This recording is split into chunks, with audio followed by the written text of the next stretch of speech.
When they didn't know what the sound was, they just added space to it, always. Like space reed. It's funny though that like it doesn't sound anything like bass, but that's because it's space bass. So you forgive it because from space, basses are totally different.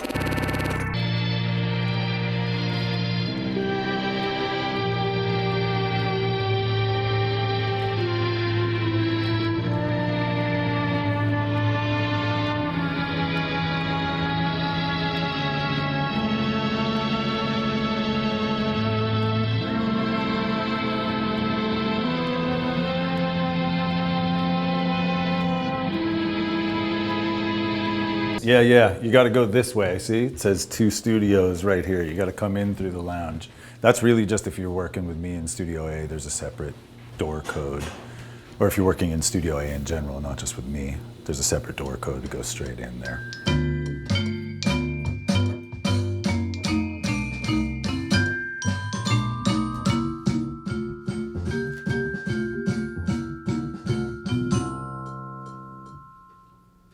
One more, Mike.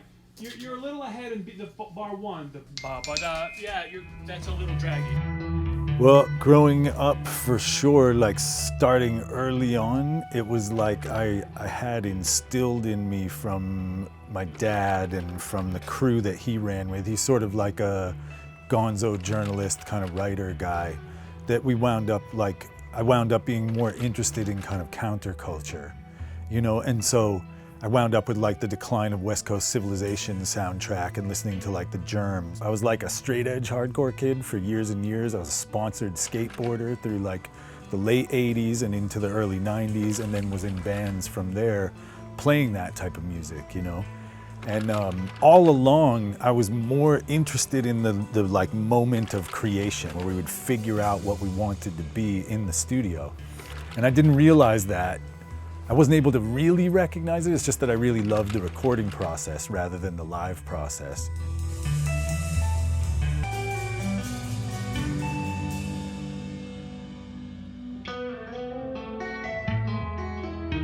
The Milkman was actually made by Tim at Milkman for me.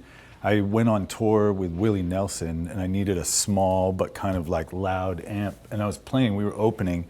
It was just me and this girl, so it was just 2 guitars and singing, you know, and they were all fly dates, so I needed something that would fit in a Pelican case, but I would have played a Princeton. So this is like a Princeton circuit, like a tweed Princeton circuit, but kind of in a champ-sized box that Milkman made for me. I mean, each one has like crazy, just enough kind of history to it, you know what I mean? This Supro right here, I've had for a million years. I mean, this was the bass amp on that Black Rock record that I did with Black Keys. It's like Dan playing bass through this thing just because it sounded so throaty and kind of distorted instead of sounding like a bass amp. Like we didn't want it to sound anything like, you know, the Tonight Show band. It wasn't gonna be some like perfect bass amp sound. So this thing like has been through hell and has been on a million sessions. This one in particular has been on a million records.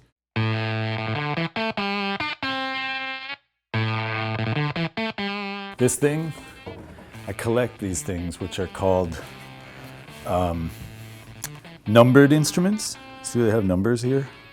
And so this was sort of the paint by numbers of instruments. So they would have different instruments for each type of music. So this one, there's a bow that you play, and so it shows you the number. This is a guide. So you play a bow like across it, so each string is a pitch here. And what I love about them is that like there were door-to-door salesmen that would sell these things to try to sell sheet music, right? Because it's paint by numbers style.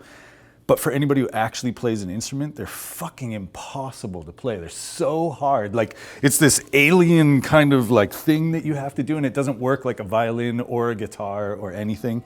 This one's called either a Hawaiian Art Violin or a ukulele.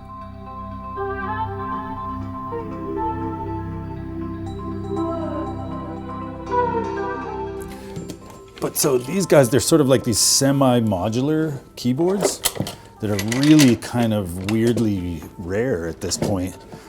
I think it's just sort of like John McEntire and a few other mutants like these things, but aside from that, they're really difficult to just make music with. They're they're set up to do weird shit, and I think it's why it worked so well in PreUbu. Like, it even has this, you see on the keyboard control, it goes from fine to coarse. So you can make it so that it's 60 notes per octave. So it's like a microtonal keyboard, you know, and it's sweepable. So that means you're at some random number of notes per octave when you're not all the way up or all the way down. All the way down is 12 tone, like standard, and all the way up is 60. So that's just like, it's made to be weird, which is cool. It's so specific artist to artist, but in general terms, I always hope to create a situation as a producer anyway, not just as an engineer, but as a producer, I always look to create a situation where what they're saying matches the way they sound, you know? And it's like we look at the sentiment and what they're trying to express. If it's anger, it should sound angry, you know? Or there's an informed juxtaposition there where there's somebody who's angry, but we're putting it in like the smoothest terms possible, you know? But it's informed. So a lot of times it's like pre-production and talking about what we're gonna do in the studio is not just based on my own sort of personal theological approach to recording. It's driven by what they're trying to express.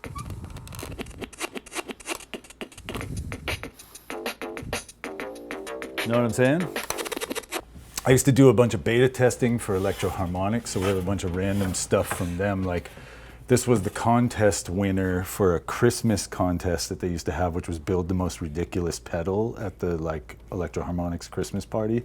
And so this is a triple muff, which is just disgusting. Like, you plug it in and it's just 3 cascading, like full gain, big muff pedals. It's almost useless, but it's pretty fun.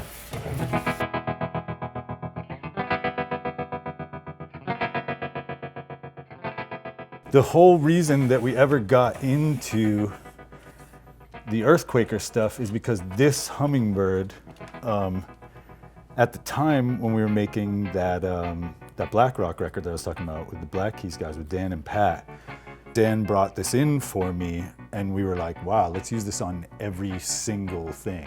You know, it was like, to me, this showed the kind of intention of the whole company. Like, so, and all the designs have kind of followed that as far as being like, that's a flavor, you know, like either use it or don't, but that's what that does. It's not trying to be everything to everybody, and I love that. This pedal is on almost every single thing that I've done in, every single rock thing that I've done in years, and it's on every single thing that I've gotten a Grammy nomination for except 2. This, it has all the fun of like some old one knob fuzz pedal, but with a little more flexibility for the studio. So it, to me, it hits that perfect balance of like enough choices, but not too many. This thing sounds like a washing machine. I don't know, it's a weird one, but it's worth looking at, even though I'm annoyed. This thing is like, it's an oil can delay, you know, like a Telray, but with a really steep wah filter on it. And you can adjust the rotating sound intensity with this knob, which means almost nothing. Like, you crank it all the way up and it's basically the same as that. This is like off, and then it's like same forever, which a lot of these things are like that, where they sort of made you think you had options, but you don't. That's enough of that thing.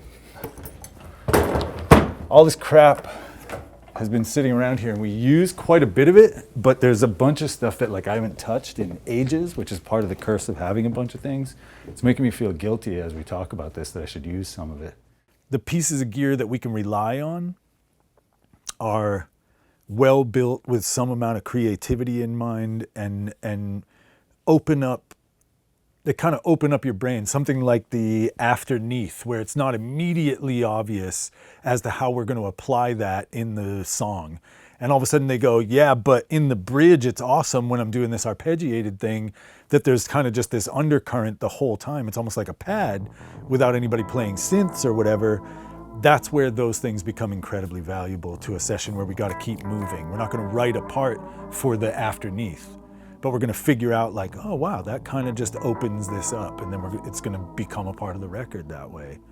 I love this concept, by the way. I use this as a microphone, but what's awesome is it's a car speaker that can make your car sound like a cathedral by having a spring verb built onto the magnet structure, which is just so hilarious. The cathedral sonic, like, so if you want the Who to sound like they're playing at your local church, you use this speaker. Also, I love this.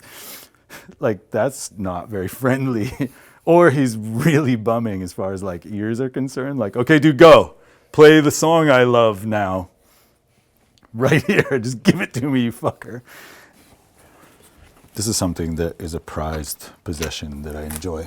I'll just put it down here. And one of these guys. Just because of like sheer size. This is a Neumann that has a charming name of Hitler bottle, because you can see him talking into one of these at like the 39 Olympics or whatever it was. Probably have the year wrong, but I don't care.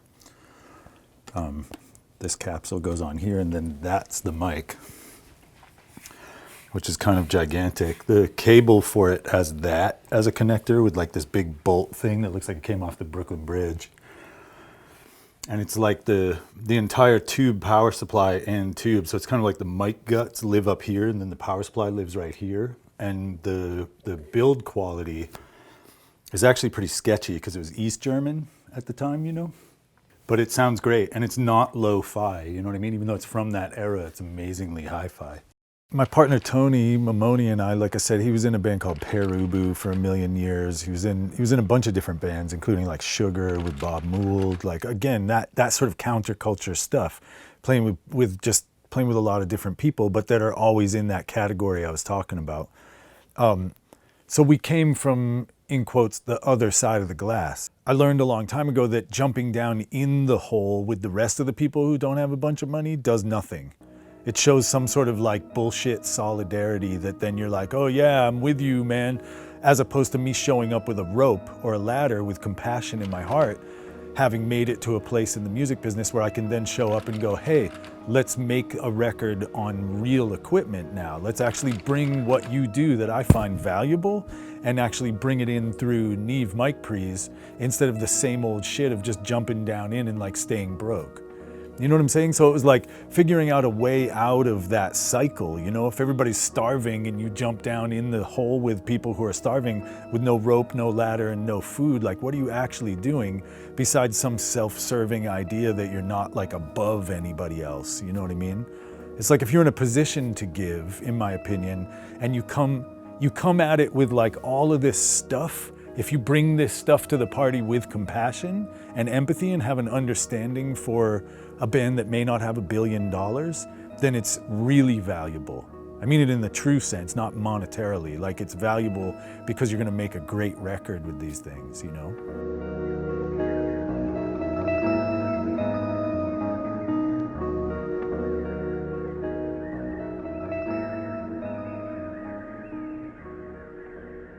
We are now in Studio A. This is Control Room A, where I primarily work, especially mixing, and so much of what I do is mix engineer stuff when, especially if I'm not the producer of the project, I'm working as a mix engineer.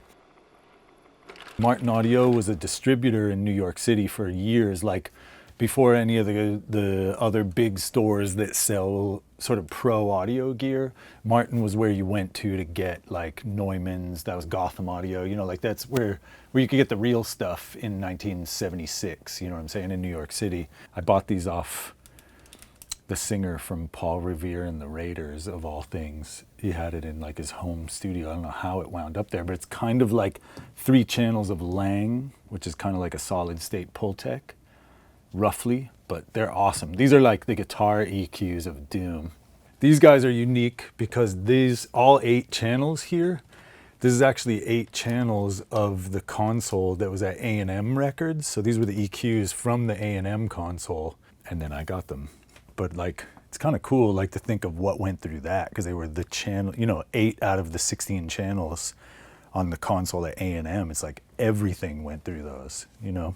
A movie like The Godfather, pre-digital audio editing and film, it was Magnatech. Like they made all those like, you know, like film synchronizer machines and editing stations and things like that. But they made these compressors that are like super high headroom. And so it's like this is the answer to how the fuck did they get the guy like yelling after he's shot, like so loud in the movie theater without distorting. And it's because they made these particular super high headroom compressors that worked in conjunction with like magnetic strip film or location recording and stuff like that.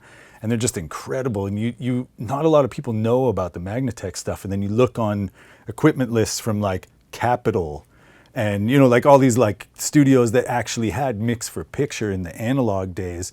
And there was like 6 of these, you know what I mean? And they're nowhere to be found these days, but they were made in New York City. This one, people just call it a federal compressor. It's really called an AM864U, but it was made by Federal Television Corporation, so people just call it the federal compressor. And this one has the best manual of like any piece of gear ever made, because there's an entire section on preventing enemy use. And so it's like how to blow it up, how to destroy it, like what to use. And it's like, A, you know, use heavy sledges and pickaxes, and, you know, and then B, use flamethrowers, stomp on it, break the VUs. It like describes it in so much detail. And then literally you get all the way down to G and it says destroy, period, destroy everything, which clearly could be A. You know what I mean? It's sort of like they give you examples of what destroy, period, destroy everything means by like listing them out. But to me, that's sort of like military redundancy in a nutshell right there. But it's great. The fact that this manual has destroy everything in it as one of the instructions makes it my favorite compressor in the world, easily. And most importantly, there's a Harpoon here, which is kind of pays tribute to the fact that I grew up on Cape Cod in Massachusetts, where there's a particular category of pirate that it was extra hated because they were land-lubbing pirates. They didn't even sail. So they didn't even get the respect of the sailing pirates that had faced these things all over the world. These guys like went home at night. So one of their weapons of choice was a harpoon that was normally used for killing whales. But in this case, they would use it to get up over the railing, right? Because you're coming aboard a ship. So they had to like kill the guy who looks over the railing to be able to board the ship. And they would use the guy's body, usually as the story, as what the hook would dig into. So it'd go through the first guy that looked over the railing, and then they would pull that body up against the railing, and that's what would hold it so that they could climb up over him. But so the moon cussers, they would use harpoons not for whales, but to kill humans. And so this is my tribute to that, because I like the idea of boarding ships and killing humans.